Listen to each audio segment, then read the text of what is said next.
अभिज्ञान शाकुंतलम।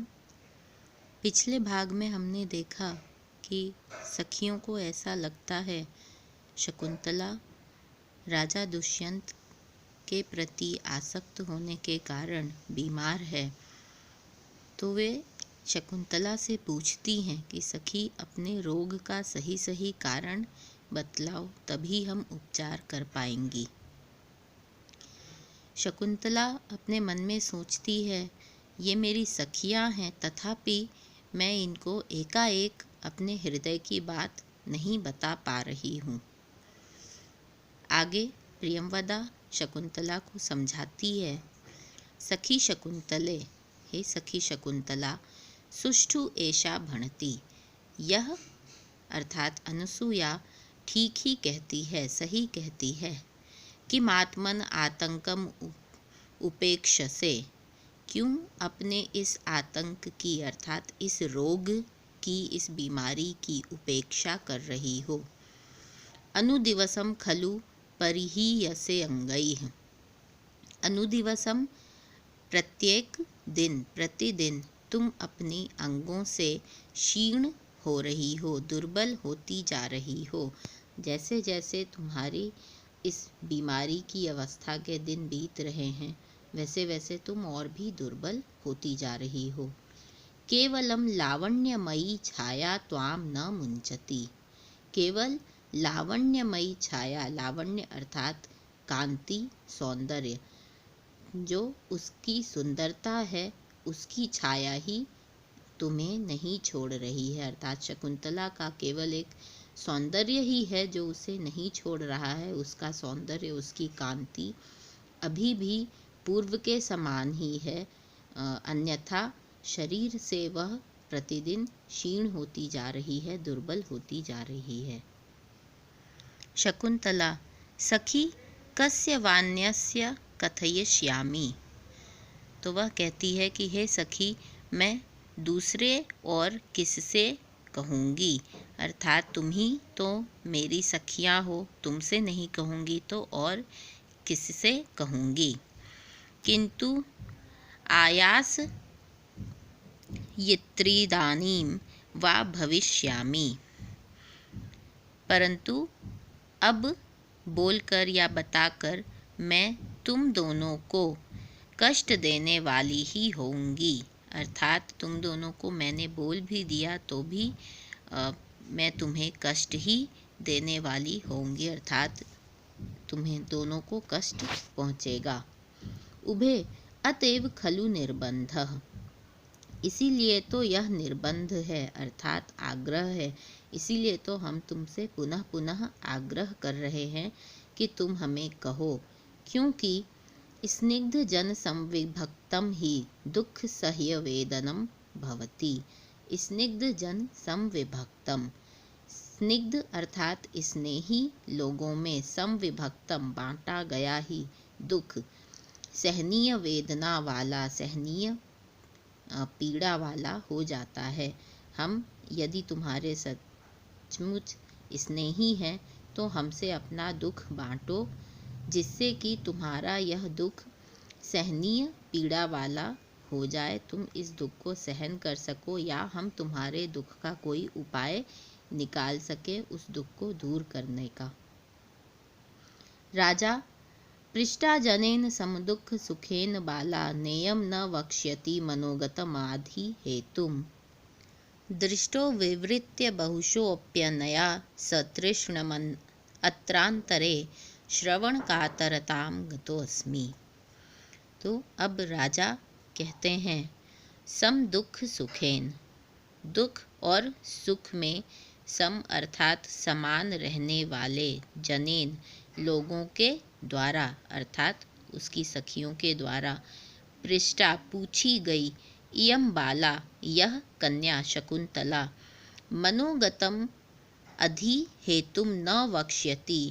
मनोगतम मन में रहने वाले, मन इसके मन में जो है, उस अधि हेतुम उस कारण को, न वक्ष्यति नहीं कहेगी, इति न ऐसा नहीं है, अर्थात सुख दुख में जो समान रहती हैं ऐसी अपनी सखियों के द्वारा पूछी गई यह बाला कन्या शकुंतला अपने मन की बात को, अपने मन के व्यथा के कारण को इनसे नहीं कहेगी ऐसा नहीं है, अर्थात अवश्य कहेगी अपनी सखियों से। वह अपने मन की बात अवश्य बताएगी। अनया बहुशः विवृत्य, अनया इसके द्वारा, बहुशः अनेक बार, बार बार, विवृत्य मुड़कर, पीछे मुड़कर, सतृष्णम दृष्टः तृष्णा के साथ देखा गया भी, अपि अर्थात भी, अत्रांतरे, अत्र अंतरे अर्थात इस समय, वर्तमान समय में, श्रवण कातरताम गतः अस्मि, सुनने के लिए आतुर अधीरता को प्राप्त हो गया हूँ। अर्थात राजा कह रहे हैं कि यद्यपि शकुंतला ने तृष्णा के साथ मुझे मुड़कर देखा था और राजा को पहले से ही मन में ऐसा विश्वास है कि शकुंतला भी उनके प्रति आसक्त है, तथापि सखियों द्वारा पूछे जाने पर अब यह शकुंतला क्या उत्तर देगी, उसका उत्तर सुनने के लिए राजा अधीर हो रहे हैं, आतुर हो रहे हैं। क्योंकि अभी तक राजा को जो भी विश्वास है वह उनके स्वयं के विश्लेषण से है, परंतु शकुंतला के मुख से समक्ष सुनना उनके जो भी संदेह हैं, इसे पूरी तरह से दूर कर देगा। इसलिए शकुंतला के उत्तर को सुनने के लिए राजा अति अधीर हो रहे हैं। शकुंतला सखी यतः प्रभृति मम दर्शन पथम आगतः स तपोवन रक्षिता राजर्षिः। हे सखी, यतः जब से, मम दर्शन पथम आगतः मेरी दृष्टि में आए हैं, कौन? स तपोवन रक्षिता राजर्षि, वह तपोवन की रक्षा करने वाले राजर्षि। जब से वह तपोवन की रक्षा करने वाले राजर्षि मेरी दृष्टि में आए हैं, अर्थात जब से मैंने उन्हें देखा है। इति अर्धोक्ते लज्जाम नाटयति, ऐसा आधा कहकर ही वह लज्जा का अनुभव, लज्जा का नाटक करती है, अभिनय करती है। तो अभी भी वह ऐसा अधूरा वाक्य बोलकर ही लज्जा का अभिनय करती है, अर्थात शील के कारण वह अभी भी पूरी बात नहीं बता पाई। उभे कथयतु प्रिय सखी, दोनों सखियां उसे प्रेरित करती हैं, प्रिय सखी कहो, अपनी पूरी बात कहो। शकुंतला तत् आरभ्य, अर्थात जब से मैंने उन्हें प्रथम बार देखा है तब से ही लेकर, तद गतेनाभिलाषेण तद अवस्थास्मि संवृता, तद गतेन उनमें लगे हुए, उस राजर्षि में लगे अनुराग, अभिलाषा, आसक्ति के कारण ही मैं एतद अवस्था, इस अवस्था को प्राप्त हो गई हूँ, अर्थात इस दुर्बल अवस्था को प्राप्त हो गई हूँ। राजा सहर्षम, राजा प्रसन्नता पूर्वक, श्रुतम श्रोतव्यम, जो सुनने योग्य था वह सुन लिया। राजा ने साक्षात शकुंतला के मुख से जो वह सुनना चाहते थे उन्होंने सुन लिया, तो उन्हें अपार हर्ष हो रहा है कि सुनने योग्य मैंने सुन लिया।